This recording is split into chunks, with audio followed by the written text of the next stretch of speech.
الرحمن الرحيم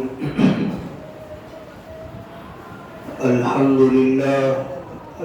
لله نحمده ونستعينه ونستغفره ونؤمن به ونتوكل عليه ونعوذ بالله من شرور أنفسنا ومن سيئات أعمالنا من يهده الله فلا مضل له ومن يضلله فلا هادي له ونشهد أن لا إله إلا الله وحده لا شريك له ونشهد أن سيدنا ومولانا محمدا عبده ورسوله أرسله بالحق بشيرا ونذيرا وداعيا إلى الله بإذنه وسراجا منيرا أما بعد فأعوذ بالله من الشيطان الرجيم بسم الله الرحمن الرحيم فاعتبروا يا أولي الأبصار صدق الله العظيم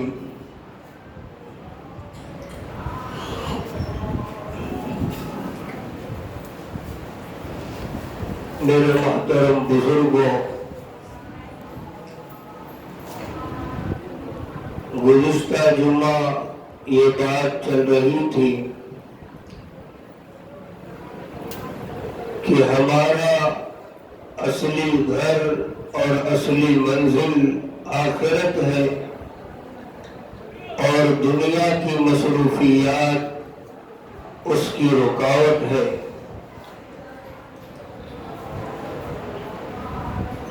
آج انسان اسی دنیا میں اپنے آپ کو حد سے زیادہ مصروف کر کے اپنے آخرت کے گھر کی کامیابی کو برباد کر رہا ہے۔ اس کی آج ساری محنتیں، ساری کوششیں صرف اسی دنیا کی خاطر ہو رہی ہیں اور دنیا میں رہ کر صرف اپنے جسم کی پرورش پر محنت ہو رہی ہے۔ تو ہمارا دنیا کے اندر حد سے زیادہ مصروف ہو جانا، اللہ کے احکام سے روگردانی کر کے، نمازوں کو چھوڑ کر کے، سنت و نوافل کو چھوڑ کر کے صرف ہماری محنتیں دنیا ہی کی خاطر ہو کر رہ جانا، یہ ہماری آخرت کو خراب کرنے والی چیز ہے۔ میرے محترم بزرگوں، ہمیں ایک مثال سے یہ بات سمجھ لینی چاہیے کہ ہمیں محنت کس چیز پر کرنی ہے۔ دیکھیے، انسان دو چیزوں سے مرکب ہے، ایک جسم اور دوسرے روح۔ جسم کی مثال سواری کی طرح ہے اور روح کی مثال سوار کی طرح ہے۔ اب آپ خود بتائیں کہ حفاظت کی کس کی ضرورت ہے؟ زیادہ محنت کس چیز کی حفاظت کرنے کی ضرورت ہے؟ سوار کی یا سواری کی؟ مثال کے طور پر سخت سردی کا زمانہ چل رہا ہو اور ایک ہی کمرہ آپ کے پاس ہو، اب آپ بتائیں کہ ایسے میں آپ اپنی سواری کو اپنے گھر میں رکھ کر حفاظت کریں گے یا خود جو سوار ہے اپنے آپ کو رکھ کر گھر میں حفاظت کریں گے؟ اگر ہم نے اپنے آپ کو گھر کے باہر رکھا اور اپنی سواری کو گھر کے اندر محفوظ کر دیا کہ وہ بچ جائے اور محفوظ ہو جائے، تو ہم تو سخت سردی کے سبب ہلاک اور ختم ہو جائیں گے اور پھر ہماری سواری بھی بے فائدہ اور اور بے کام رہ جائے گی۔ اور اگر ہم اپنے آپ کو گھر میں رکھ کر محفوظ کر لیں، اپنی حفاظت کر لیں اور اپنی سواری کو گھر کے باہر چھوڑ دیں، تو اگر وہ سواری سخت سردی کی وجہ سے ہلاک ہو گئی اور ختم ہو گئی تو ہمارا کچھ بلا کا نقصان نہیں ہوا، ہم محفوظ ہیں، سواریاں ہم دوسری حاصل کر سکتے ہیں۔ لیکن اگر ہم ہلاک ہو گئے تو ہم دوبارہ آنے والے نہیں اور ہماری سواریاں بھی بیکار اور بے فائدہ ہو جائیں گی۔ تو اس سے یہ سمجھ میں آیا کہ محنت ہم کو اس دنیا میں رہ کر اپنے جسم پر نہیں کرنی ہے جو ہمارے لیے ایک سواری کی طرح ہے، محنت ہمیں روح پر کرنی ہے جو ہمارے اندر ایک سوار کی طرح ہے، اور یہی روح، یہی ہمارے جسم کے اندر جو سوار ہے، یہی حقیقت میں انسان کی اصلی زندگی ہے۔ یہ جسم تو ایک روز خاک ہو جائے گا، سزا اور جزا ہماری روح کو بھگتنا پڑے گا، سزا اور جزا ہماری روح کو ملے گی، تکلیف اور دکھ درد اس کو پہنچے گی، جسم تو گل سڑ کر ختم ہو جائے گا، ساری تکلیفیں ہماری روح کو جھیلنا پڑے گا۔ یہ جسم تو صرف ہمارے اندر ایک ڈھانچہ ہے، اس کی کوئی حقیقت نہیں۔ ایک مثال سے آپ اس بات کو سمجھیے کہ ایک بندہ سو رہا ہے، اس نے خواب دیکھا کہ شیر نے اس کے منہ پر تماچا مارا، شیر نے اس کے منہ پر پنجہ مارا، وہ گھبرا کر شور مچاتا ہوا اٹھ کھڑا ہوا۔ اب ہم بتائیں کیا حقیقت میں اس نے اٹھ کر اپنے چہرے پر شیر کے پنجے کا اثر دیکھا ہے؟ بالکل نہیں۔ تو آخر اسے تکلیف کہاں پہنچی کہ وہ شور مچاتا اٹھ کھڑا ہوا؟ اس سے پتہ یہ چلا کہ تکلیف جو پہنچی تھی وہ دراصل اس کی روح کو پہنچی تھی، اس لیے وہ اسے اچھلتا ہوا اور شور مچاتا ہوا کھڑا ہو گیا۔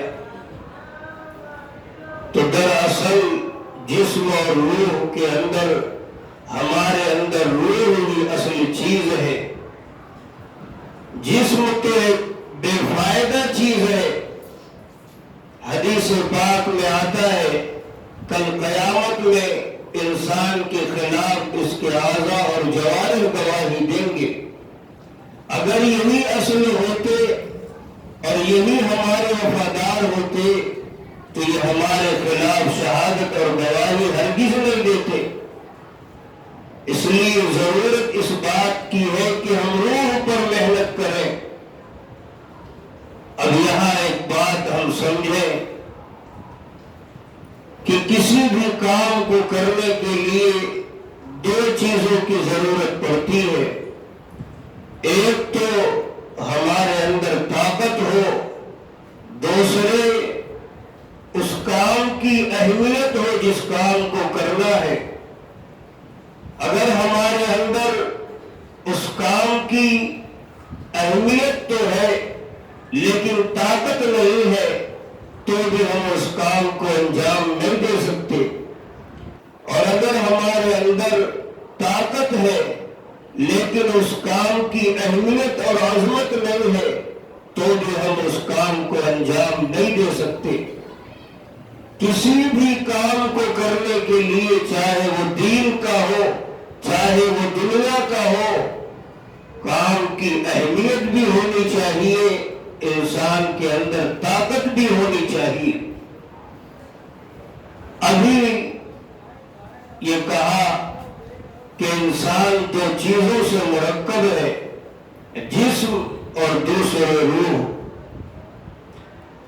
اگر ہم کو دنیا کا کام کرنا ہے تو اس کام کی اہمیت کے ساتھ ساتھ ہمارے جسم کے اندر طاقت ہونی چاہیے، تب ہم اس کام کو انجام دے سکیں گے۔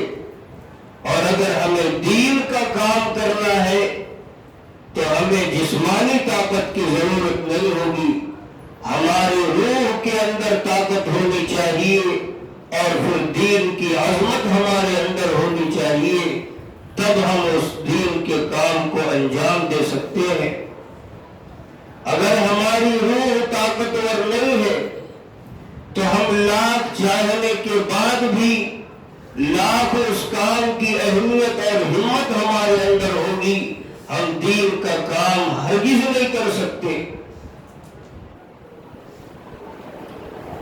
اب جسم کو طاقت پہنچانے کے لیے، روح کو طاقت پہنچانے کے لیے اس کی غذا کی ضرورت ہے۔ جس طرح جسم کی غذا کھانا پینا ہے، اسی طرح روح کی غذا اللہ تعالی کا ذکر ہے۔ جسم کو اللہ تعالی نے مٹی سے پیدا فرمایا، اس کی غذا بھی مٹی سے پیدا فرمائی۔ ہم جو کچھ بھی پھل فروٹ سبزی وغیرہ کھاتے ہیں، یہ سب کے سب زمین سے اگتے ہیں، آسمانوں سے نہیں آتے۔ تو اللہ تعالی نے جسم کو مٹی سے بنایا، اس کی غذا بھی مٹی سے پیدا فرمائی، اور اس روح کو آسمان سے بھیجا ہے، اس کی غذا بھی آسمان سے اتارتے ہیں، اور وہ اللہ تعالی کا نور ہے، اس کی رحمتیں ہیں، اور وہ کب اترتی ہے جب بندہ اللہ تعالی کو یاد کرتا ہے، اس کا ذکر کرتا ہے۔ تو میرے محترم بزرگوں، ہمارے اندر دونوں چیزیں ہیں، جسم اور روح، اور ان دونوں سے کام کرنے کے لیے، ان دونوں سے کام لینے کے لیے دونوں کے اندر طاقت ہونا ضروری ہے۔ اگر جسم کے اندر طاقت ہے، روح کے اندر طاقت نہیں، تو بھی کام نہیں بننے والا، اور اگر روح کے اندر طاقت ہے اور جسم میں کم ہے تو یقیناً کام ہمارا بن جائے گا۔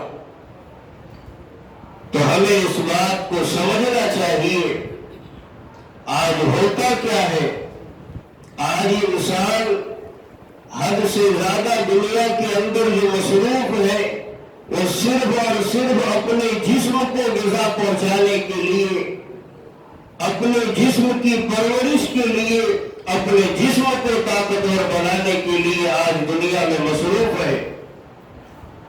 احکام خداوندی کو چھوڑ بیٹھا ہے، سنت و نوافل کو چھوڑ بیٹھا ہے، اذان ہو رہی ہے، نمازوں کی کوئی پرواہ نہیں، اس لیے کہ اس کی مشغولیت کسی اور چیز کے پیچھے ہے۔ تو آج انسان صرف اور صرف اپنے جسم کو طاقتور بنانے کے لیے مصروف ہے، روح کو یوں ہی چھوڑ بیٹھا ہے، اس سے کام ہونے والا نہیں ہے۔ اب ہمیں یہ دیکھنا ہے کہ جس انسان کو جتنا دنیا کا کام کرنا ہے، اس کو اتنا اپنے جسم کو طاقت پہنچانے کی ضرورت ہے، جس کو جتنا دین کا کام کرنا ہے، اس کو اتنا اپنی روح کو طاقت پہنچانے کی ضرورت ہے۔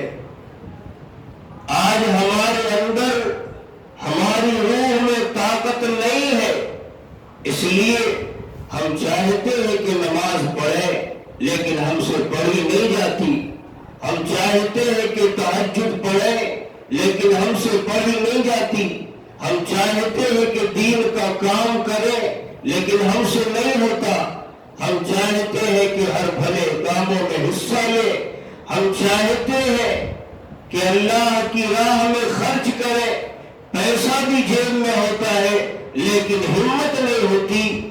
یہ سب کے سب اس لیے ہے کہ ہماری روح کمزور ہے، ہماری روح کے اندر طاقت نہیں ہے۔ آج آپ کسی بے نمازی سے کہو کہ بھائی نماز کیا ہے، آپ کو پتا ہے؟ تو شاید آپ سے زیادہ آپ کو بتائے گا کہ نماز اللہ تعالیٰ کا بھیجا ہوا کون سا فریضہ ہے، اس کے چھوڑنے پر کیا دکھ درد کا شکار ہوگا، اس کے پڑھنے پر کیا انعامات ملیں گے، وہ آپ کو آپ سے زیادہ بتائے گا۔ لیکن مسجدوں میں آنے کی ہمت نہیں ہو رہی ہے، اس کی وجہ صرف اور صرف یہ ہے کہ اس کی روح کے اندر طاقت نہیں ہے۔ کام کی عظمت اسے پتا ہے، کام کی اہمیت اسے پتا ہے، لیکن روح کمزور ہے، اس لیے مسجدوں تک اس کی رسائی نہیں ہو رہی ہے۔ تو میرے محترم بزرگوں، ہمیں چاہیے کہ دراصل محنت ہم کو اپنی روح پر کرنا ہے۔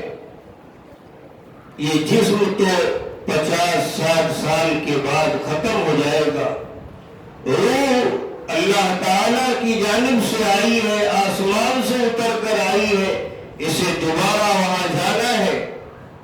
تو جس کو جتنا رہنا ہے اس کے پیچھے ہم کو اتنا محنت کرنا ہے، یہ صاف سیدھی بات ہے۔ ہمارے بزرگ فرمایا کرتے تھے کہ جس کو دنیا میں جتنا جینا ہے وہ دنیا کی خاطر اتنا محنت کرے، جس کو آخرت میں جتنا جینا ہے وہ وہاں کی خاطر اتنی محنت کرے۔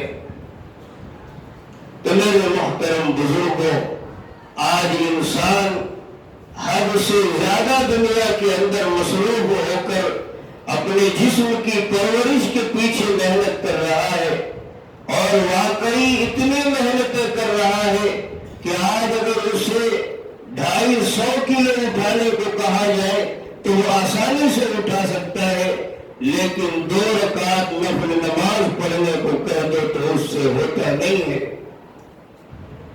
کیوں؟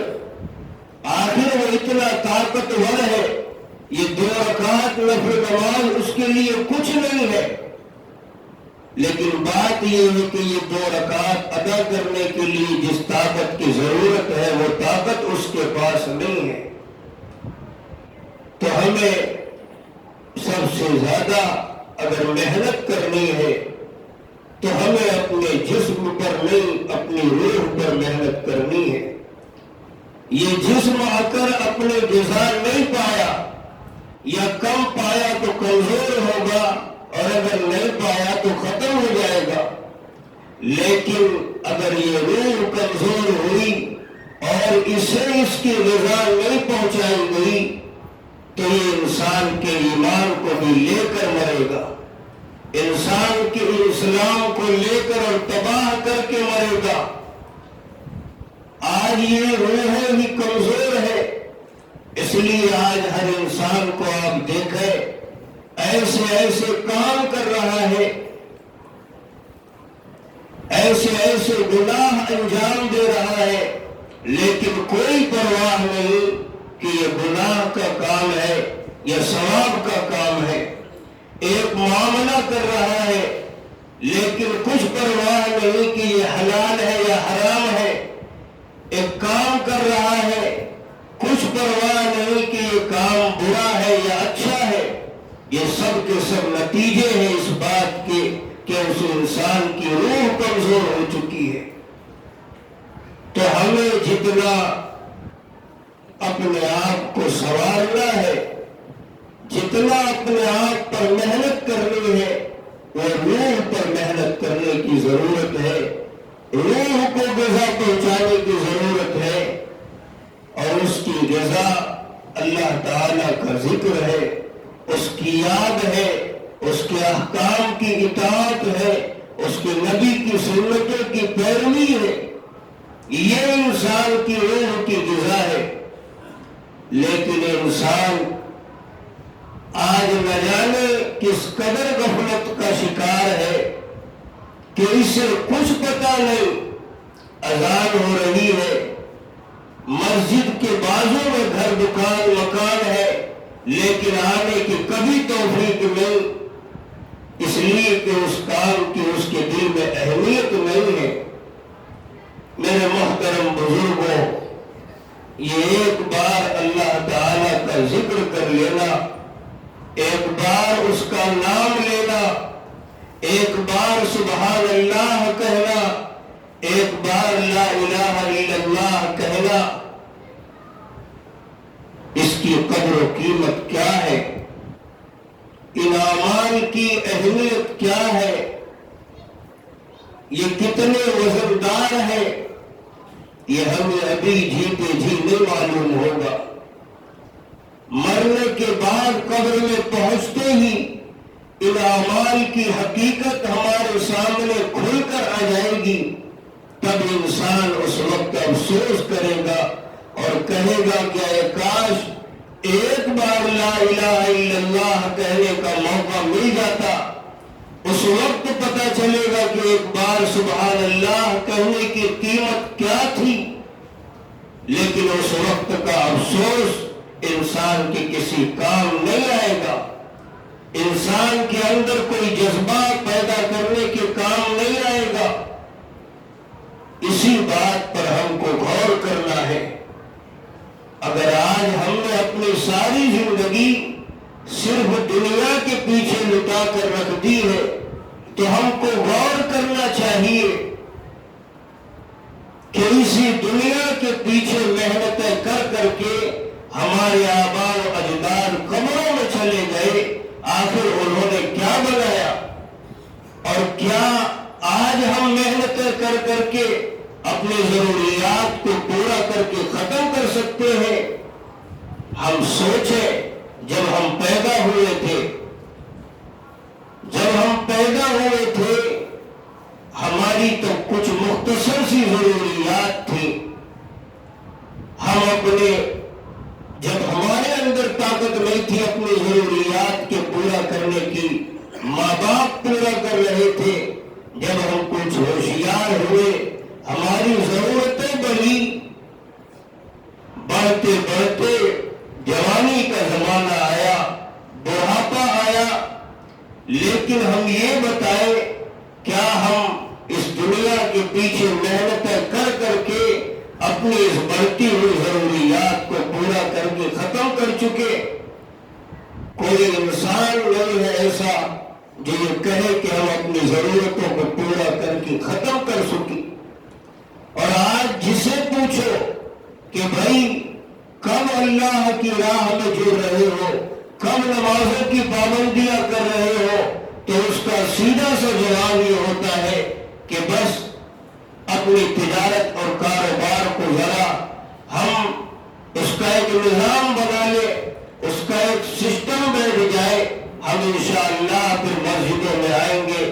میرے محترم بزرگوں، وہ دن کبھی آنے والا نہیں ہے جس دن کا ہم انتظار کر رہے ہیں۔ ہم اس دن کا انتظار کر رہے ہیں کہ ہماری مشغولیات ختم ہو جائے، ہمارے کاروبار سے ہم کو چھٹی مل جائے، تب ہم اللہ کے لیے وقت لگائیں گے۔ وہ دن کبھی بھی زندگی میں آنے والا نہیں ہے، اور اسی طرح ہم موت کے حادثے کا شکار ہو جائیں گے۔ ایک بزرگ فرماتے ہیں، بنی اسرائیل کا ایک ظالم اپنی بیوی کے ساتھ تنہائی میں بیٹھا ہوا تھا۔ کیا دیکھتا ہے کہ اچانک اس کے سامنے ایک شخصیت آ رہی ہے۔ وہ ظالم تھا تو شروع میں تو اس نے دیکھا اور بہت غصہ ہوا اور اسے دوڑانے کے لیے لپکا کہ تو کہاں سے میرے گھر میں آ گیا؟ تجھے بغیر اجازت گھر میں گھسنے کی، داخلے کی اجازت تجھے کس نے دی؟ تو کون ہے؟ تو انہوں نے کہا کہ میں وہ ہوں کہ جسے کسی کے گھر میں آنے کی اجازت کی ضرورت نہیں ہے۔ میں وہ ہوں کہ کسی بادشاہ سے ملنے کے لیے ہمیں اجازت کی ضرورت نہیں ہے۔ میں وہ ہوں جو کسی متکبر اور مغرور شخص سے ڈرنے والا نہیں ہوں۔ مجھے کسی کی اجازت کی ضرورت نہیں ہے۔ جب انہوں نے یہ کہا تو وہ ظالم تھر تھر کانپنا شروع کر دیا، ہونٹ نیلے پڑنے لگے، ہوش و حواس گم ہو گئے اور بڑی آہستہ زبان سے کہتا ہے کہ تب تو آپ ملک الموت ہیں۔ فرشتے نے کہا کہ ہاں میں وہی ہوں۔ تو ظالم کہنے لگا کہ آپ مجھے بس تھوڑی سی مہلت دے دیجیے، میں اپنی مشغولیات کو ذرا ختم کر لوں، میں ایک وصیت نامہ لکھ دوں۔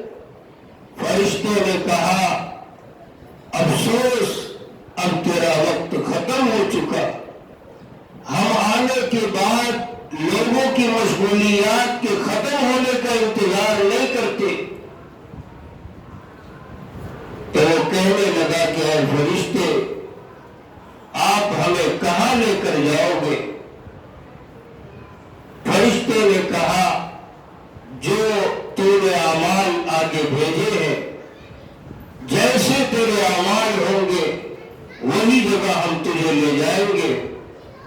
اگر تو نے نیک اعمال کیے ہیں، اللہ تعالیٰ کے احکام کی پیروی اپنے زندگی میں کی ہے، تو ہم تجھے اچھی جگہ پہنچائیں گے۔ تو وہ ظالم کہنے لگا کہ اے فرشتے، میں نے زندگی میں کبھی بھی کوئی نیک کام نہیں کیا ہے، میں نے کبھی بھی کوئی نیک عمل کیا ہی نہیں ہے۔ تو فرشتے نے کہا تب تو میں تجھے نزاعۃ للشوا، ایسی دہکتی ہوئی آگ کی طرف لے جاؤں گا جو کھال اتار لے گی۔ اتنا کہہ کر فرشتے نے اس کی روح قبض کر لی۔